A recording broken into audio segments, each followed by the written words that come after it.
आज हम आपको बताएंगे कि सफेद बालों का इलाज कैसे मुमकिन है। आलू के खुश्क टुकड़े 1 पाव लोहे के बर्तन में आधा किलो पानी डालकर 1 दिन के लिए रख दें। दूसरे दिन इस पानी को लगाएं, बाल स्याह हो जाएंगे।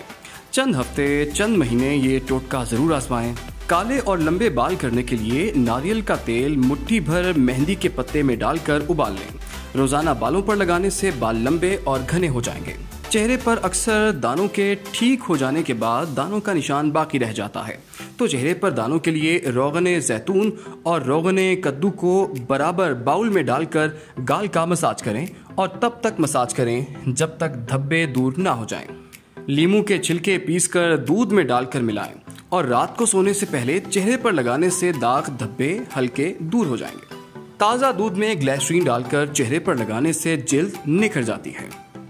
आंखों के हलकों के लिए ये चीज़ ज़रूर इस्तेमाल करें।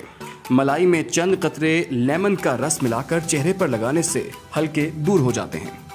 पाँव की बदनुमाई के लिए अगर आप नीम गर्म पानी में नमक डालकर पाँव इसमें रख दें तो तकरीबन 20 मिनट तक रहने दें। इसके बाद कोई भी कोल्ड क्रीम लगाएं। मजीद पाँव की झुर्रियों के लिए पेट्रोलियम जेली को मुतासरा हिस्से पर लगाने से झुर्रियाँ खत्म हो जाती हैं। अगर आप इस तरह की मजीद दिलचस्प वीडियोस देखना चाहते हैं तो हमारे चैनल को सब्सक्राइब करें और बेल आइकॉन को प्रेस करें।